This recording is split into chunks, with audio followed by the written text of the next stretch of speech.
How's it going, Sami enjoyers? We are doing an emblem breakdown where I'm briefly talking about what each emblem does in the overall metagame as well as what its overall uses are. I'm not going to go into super specifics like builds and things like this, but I'm just going to speak generically about the emblems and what they do. All right, so I have categories. We have damage, tank, utility, control. So utility or control. Utility is kind of like mitigation, healing, warping, support. Control is shutting things down and directly controlling them. For damage, it's boosting damage in some way or another as the main point of the emblem. Some emblems do a little bit of everything, but this is, in my opinion, like where they sit. If I were to categorize them, like this is a damage emblem, this is a tank emblem, this is utility emblem, and why. So to begin, let's start with Alir. Alir is definitely a damage emblem. It does increase stats by quite a bit and has other properties to it, but it's mostly used to kill the final boss, in my opinion. And it has access to a lot of damage. It has effective versus corrupted with certain things. So there's ways for you. There are different ways to enable Alir to deal a lot of damage. That's like the main point of it, I would say. It's definitely not a tank emblem. It's definitely not a utility emblem. Byleth is a perfect example of a utility emblem. You have the stat boosting, you have the AoE dance. Between those two things, you're mostly looking at utility. Byleth also has pretty bad passives that don't really do that much. So it doesn't really enable specific like offensive thing, but it enables things in terms of utility. So definitely a utility emblem. Celica, I would say, is damage oriented. She has warp, which is kind of utility in terms of movement. But she has a lot of damage increase from resonance, from her magic stat increase by equipping her. She also has chain attack spam with echo. So if you use echo, you can trigger 2 chain attack spam sequences and kill an enemy in a single round each. So definitely more damage oriented. Very simple and straightforward. There's not really too much to her kit. She also has the ability to flip some damage back on corrupted. And when you get Holy Stance ++, which is the ability, you can flip up to 50% of damage taken back onto enemy corrupted. All right, Chrom, she honestly was going to have her own thing of control because she's like uniquely this control emblem that can delay things with a variety of mechanics. She can spam like fire and ice to delay things.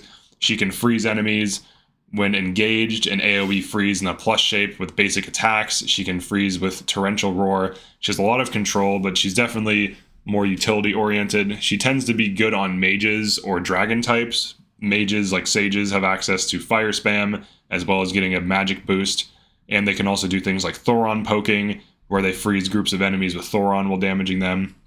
So definitely more utility oriented.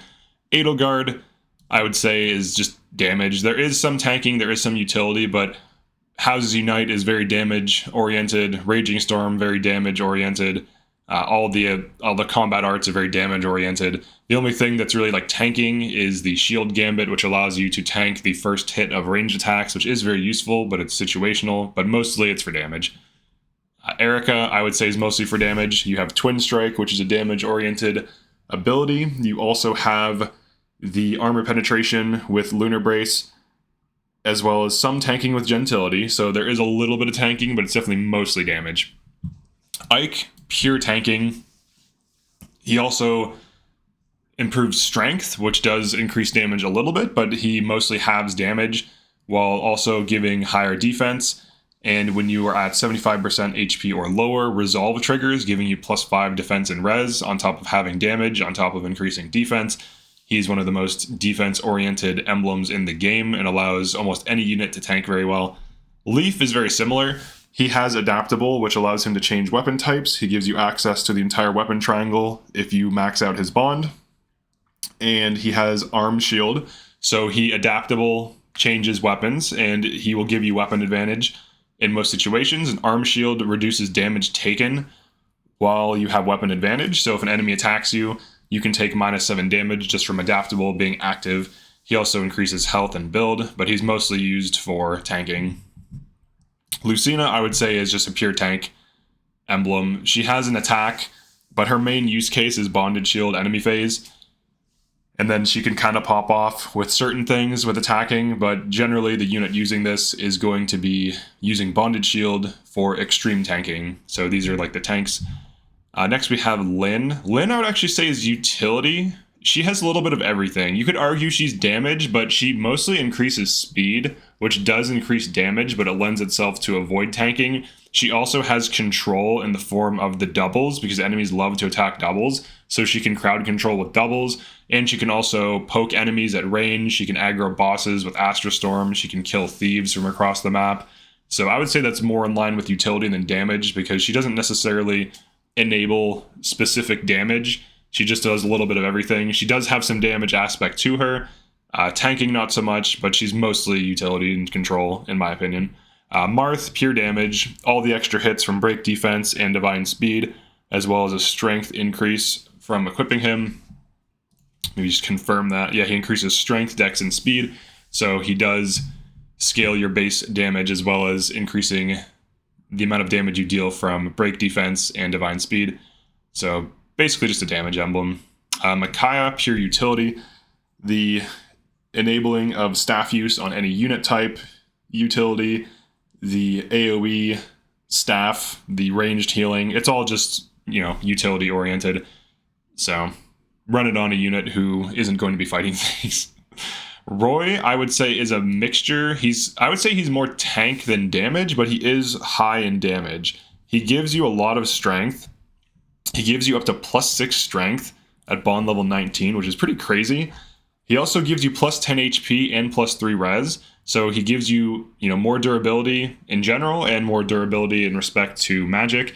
He also gives you holdout +++, which allows you to survive any lethal blow as long as you have 2 HP or more. And that's very tank oriented, but he also does have a lot of damage to him. So just kind of, he's like this. If I had to give him a percentage, he's like mostly tank, some damage. Then next we have Sigurd.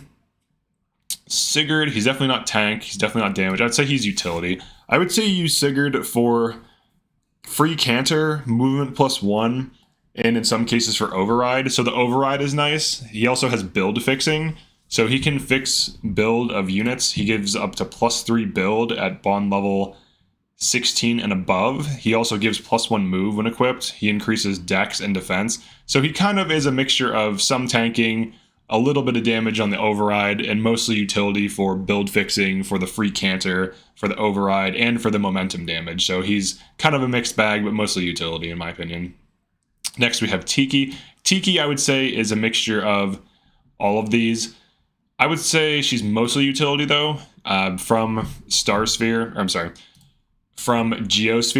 So Geosphere Plus gives all adjacent allies +5 defense and res.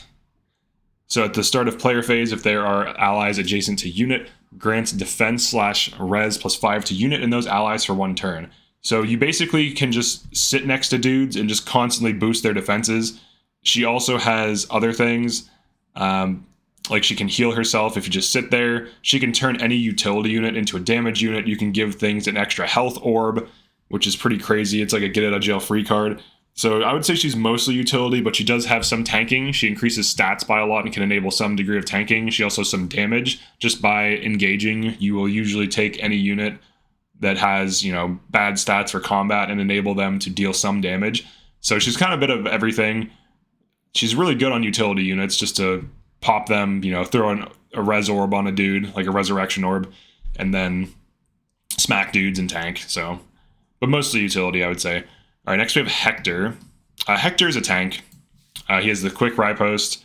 He has the Storm's Eye.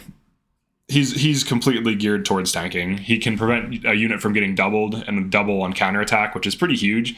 And if you combine him with Vantage, you can get counterattacks, like double counterattacks on dudes before they even hit you, which is pretty ridiculous.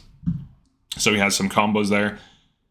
For Soren, I would say he's damage. I think that's fair.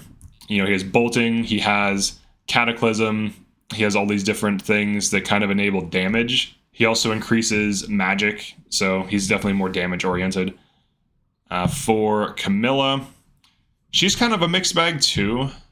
She's kind of a little bit of everything. Trying to decide if I want to put her in damage or utility. So the argument for, she does have access to all of the veins on dragon type, which is good. And she also allows you to fly when you engage. I would say she's more utility than damage. She does have some damage though. Dark Inferno can hit a bunch of things. If used correctly, it can deal pretty solid damage. She has, some decent weapons that are more damage oriented. She definitely has a lot of utility though, so I think she belongs in utility more so than damage. On dragon type and on certain classes, she can create tiles. She can also create the ice tiles that increase movement, which is really nice.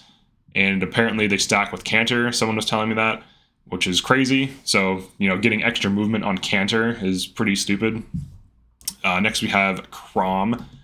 So Chrom seems to be more damage oriented, but he does have big utility. He's honestly, I'm kind of mixed. I'm kind of torn on him. Like, I don't know. I feel like he's both really well. It's kind of hard to say because like Rally Spectrum, like there's no getting around that's utility. Like that's obviously some of the best utility in the game, and you can even use it when you're not engaged. So just Rally Spectrum has me thinking he's utility, but the damage aspect, other half gives you magic plus 10 while engaged. You also get the backup attack, and then if you're on dragon, you get 2 backup attacks every time you attack. So I would say he is more utility. Rally Spectrum is insane. Giving plus 3 to all of your units within 2 range is very good. He's really good on utility units, but he's also good on other units. So for example, surprise attack is good on units like thieves that attack from terrain bonus tiles. The other half can boost magic damage substantially, can give you chain attack damage. The Gig 11 sword can deal pretty decent damage. So there's a little bit of both, but I would say it's like 60% utility, 40% damage, in my opinion. And then next we have everyone's favorite emblem, Veronica. I don't really know if that's everyone's favorite emblem. She has a little bit of everything. She's kind of one of these units where she has big utility, but she also has damage because she has Reprisal. And if you don't know what Reprisal does, if unit's HP is not at full, adds 30% of lost HP to attack, and then Reprisal Plus is the same thing, but 50%. And she also has a staff that can prevent counterattacks.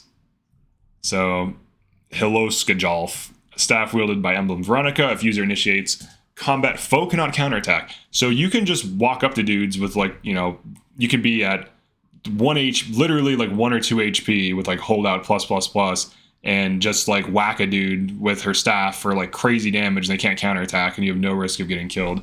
So like you can do silly things like that. You can also summon heroes. You can also contract. She has a lot, like she's really overtuned. So contract is like dancing. So used to grant another action to an adjacent ally who has already acted.